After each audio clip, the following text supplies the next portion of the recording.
Hey everyone, welcome back. Happy Wednesday. All right, guys, we have a lot going on today, but of course, we're back to talk about Vanderpump Rules. Now, from Scheana and Raquel, today is their day in court. We know that Scheana fully intends on fighting this and proving that Raquel lied. Rachel lied about all of this and filed a false police report. At least that's what her and her attorney are claiming. This court day is going to be wild.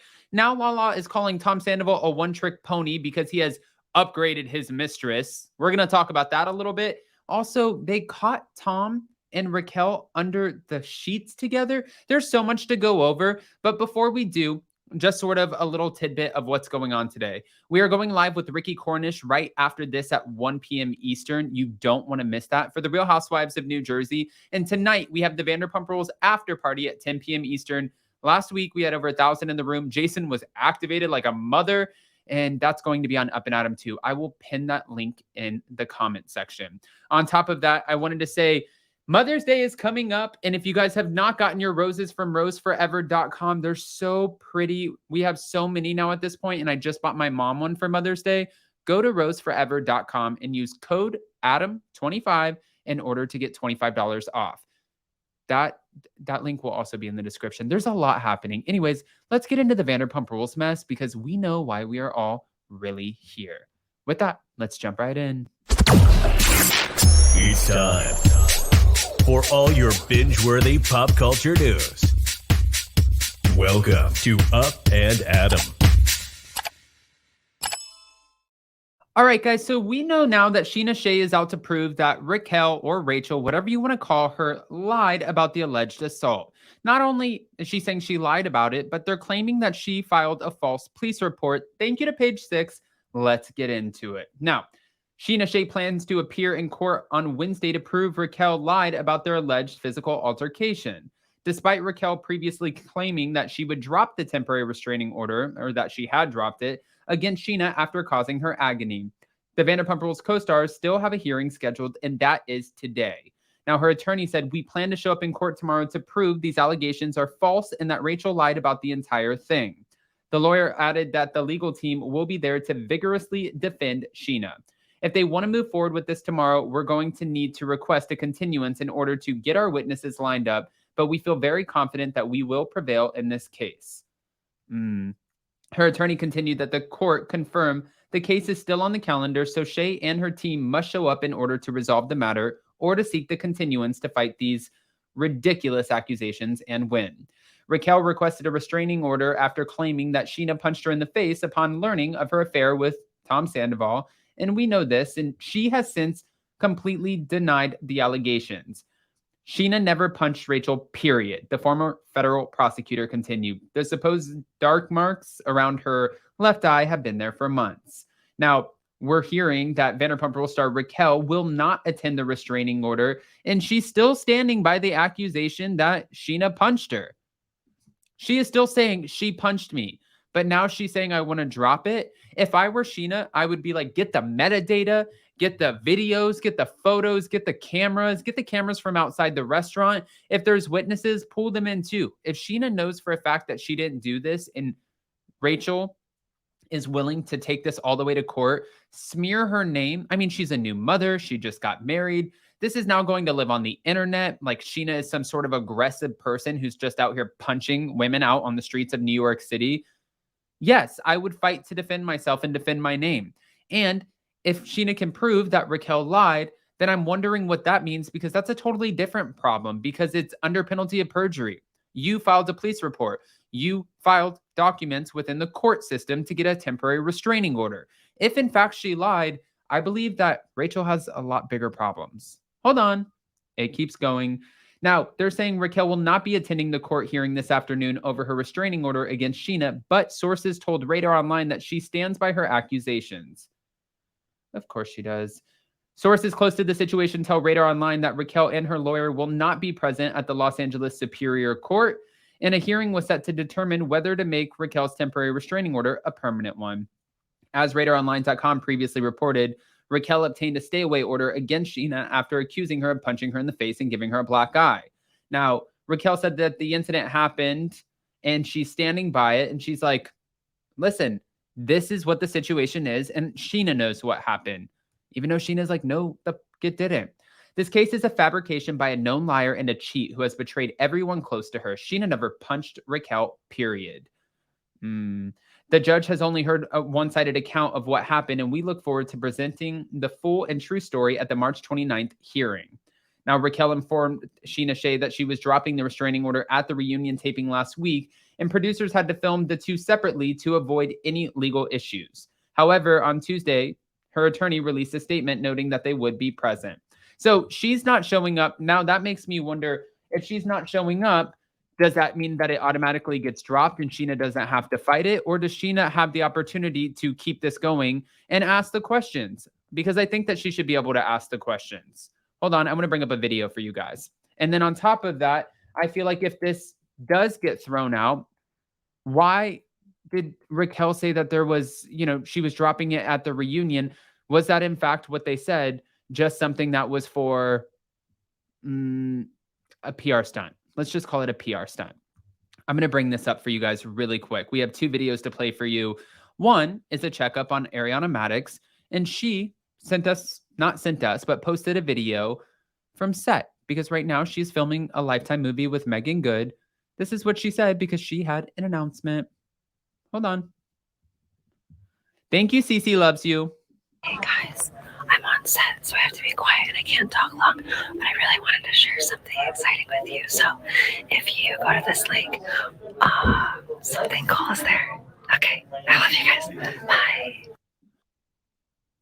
So what she was talking about was her new merch. She decided to drop Team Ariana merch, and good for her. It's about damn time. I mean, I think the overwhelming amount of support has contributed to that, but Lala is also speaking out. And when Lala speaks out, there's some stuff that's being said. Hold on. Here it is. Entire day. I thought that we would be able, we got phone calls from producers asking us, they were taking a poll. Do you want us to bring, now I can say it because now it's done. But they were saying, would you prefer that we bring Scandoval and Raquel out later so that we can talk about the season, because it's an ensemble cast and we don't want anyone to feel like their storyline didn't matter due to all of this happening? Or do we have Tom Scandoval there the whole time and just hope for the best? And of course, I said everyone's storyline is important. I know that this happened. I'm sorry that Ariana is hurt, but my storyline is important and what I've been affected by. Katie, she was deeply affected by a lot of people in this group.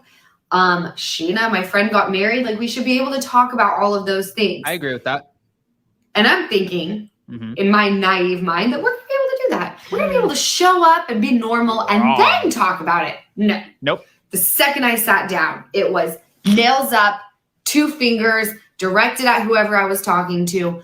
I completely blacked out. I can't even tell you what happened. It was the most intense day. And I won't even lie, when I left, I felt disgusted. I felt sick. It was sick. Okay. She felt disgusted. She felt sick. She's letting us know how she feels. Well, speaking of her, I want to get into this as well. Now, Lala Kent is calling Tom a one-trick pony for taking Raquel and Ariana to the same restaurant. What? Okay. 1 week after Tom Sandoval's dinner date with Raquel, Lala Kent is slamming the one-trick pony for his restaurant choice. They went to Musso and Frank after the Vanderpump Rules season 10 reunion. It was the same place that he took Ariana, and that was for their 9-year anniversary back in January. That's where they went. Now, Lala called out Sandoval for using the same patterns with Raquel and no longer taking her to little places now that their affair has come to light. Okay. So she keeps going. Of course she's going to keep going. Now he's been outed, so Raquel's been upgraded. She's no longer a mistress. She's whatever she is or isn't. We're taking her to Musso and Frank for a bottle of wine and some oysters. Now, she referred to the pair's dinner date as a calculated move on Sandoval's part, calling it insanity. And I agree with that. A true narcissist would. The Tom Sandoval and the Most Extras frontman was photographed at the eatery with the former pageant queen, and an eyewitness told TMZ at the time that the duo did not exhibit any PDA during the meal, but did sit close together. Raquel wrote via Instagram on March 9th that she needed to heal, but it doesn't sound like this is a whole lot of healing. As for Sandoval, an insider told Page Six exclusively that he wants to make it work with Raquel. Now, another source is claiming that the duo are friends, but not putting a label on anything at the moment, but they better for sure make it work. I mean, at this point, they have to, right? That's what we've all been thinking. Now, on top of that, Lala Kent is also claiming that Tom and Raquel were found under the covers prior to the Scandoval. Not under the covers. How did nobody know this, but you're finding them under the covers? Hold on, just bear with me. Okay, so this is what was said. Now, she claims that there were major red flags in the Tom Sandoval and Raquel friendship that many people in the inner circle chose to ignore. She was talking to Jeff Lewis, and she was saying, this is weird, because they were always together and they were found under the covers together, but everyone just kept thinking to themselves, yeah, it's weird, but they're close friends. Now, she did not disclose who allegedly found Sandoval and Raquel in a compromising position. She didn't want to put them in, but she claimed that it happened off camera at some party. Now that it's been confirmed that Sandoval cheated on his longtime girlfriend, Ariana, people in their friend group are starting to see the past interactions a little bit differently. She also told Jeff Lewis that she once thought to herself, these two have crossed the line, they're f***ing each other, and she even mentioned her suspicions to Ariana and Scheana. However, she said that she feels like since they've been super close, when she brought it to them, Ariana and Raquel, everyone denied it. Tom denied it. Ariana said there's no way. Obviously, I'm sure Tom brought this back to Raquel. They just deny. She said there were times whenever we went to certain events when, this is actually coming from Brittany, when Raquel and Sandoval came together, and I was like, this is kind of odd. And I agree with that. And the funny thing is now this guy, Tom Sandoval, is trying to make it work. Again, you better make it work. Now, they're saying it might be difficult for them to be able to make it work, but I still think that they should have to, you've ruined everything. At least try to make it work. And when Lala Kent is talking about them being at the reunion and the producers calling and saying, hey, we just wanted to ask you guys, do you want Tom and Raquel to come in at the end, or do you want Tom to be on the stage the whole time? Everybody thought that they could make it work. Bring Tom on the stage the whole time. Obviously, that did not work. Now, I want to hear all of your comments about this, and how do you think that this is going to play out in court today, more importantly? But before we go, you know how this works. If you haven't already, go ahead, smash that like button. If you're not subscribed, get subscribed. Don't forget to hit that notification bell. Join us right after this at 1 p.m. Eastern, right here on Up and Adam, for our Real Housewives of New Jersey recap with Ricky Cornish, and tonight at 10 p.m. Eastern on Up and Adam 2 for our Vanderpump Rules after party. Last week, it was a hell of a time. Also, like I said at the beginning, if you're thinking about Mother's Day gifts, well, these are the most beautiful. roseforever.com. You can go over there and you can use code Adam25. I mean, the box, everything, it's just absolutely stunning. And it makes the perfect centerpiece and the perfect gift. And you can get them in all kinds of colors, all different varieties. Just go check them out. And they last for over a year. Love you guys. See you next time. See you at 1 p.m.